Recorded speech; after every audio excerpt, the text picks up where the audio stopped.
एक बाज की उम्र लगभग 70 साल होती है जब वह 40 साल का होता है। तब एक परेशानी उसकी जिंदगी में मौत बनकर आती है, जो आपकी परेशानियों की तुलना में बहुत बड़ी होती है। क्योंकि 40 साल की उम्र में बाज की चोंच इतनी मुड़ जाती है कि उसे शिकार निगलने में बहुत परेशानी होती है।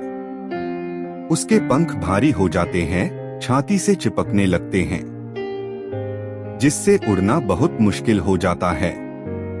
उसके पंजे लंबे और लचीले हो जाते हैं, जिससे वो शिकार को सही से नहीं पकड़ पाता।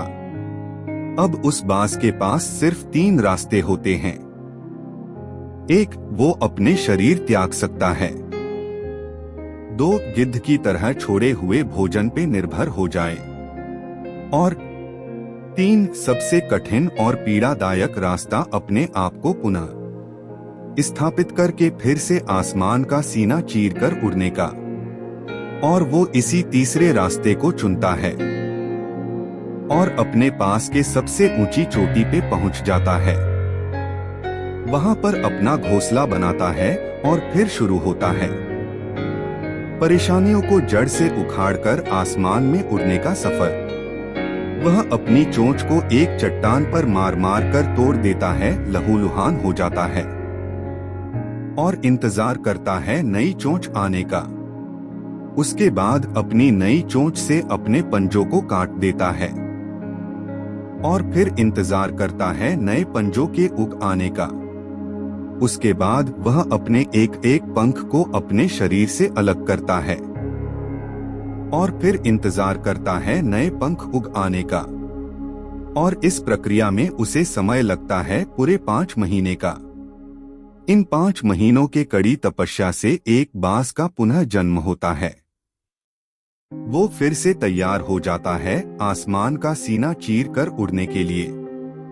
जो 3 रास्ते बाज के पास थे, वही 3 रास्ते आपके पास होते हैं, लेकिन कुछ लोग पहले रास्ते को चुनते हैं और परेशानियों के तले दबकर सुसाइड कर लेते हैं। ज्यादातर लोग दूसरे रास्ते को चुनते हैं। वो परेशानियों का बोझ पड़ते ही अपने लक्ष्य को छोड़कर एक नॉर्मल लाइफ जीने लगते हैं। और कुछ वो लोग भी होते हैं जो इस परेशानियों को लात मारकर अपनी मेहनत के दम पर बाज की तरह आसमान की बुलंदियों को छूते हैं।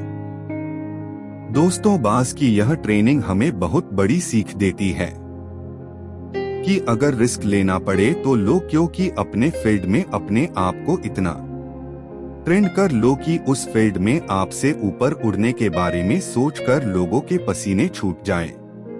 तभी आप अपने फील्ड के बादशाह कहलाओगे। उम्मीद करते हैं आपको हमारी बाज की कहानी पसंद आई होगी।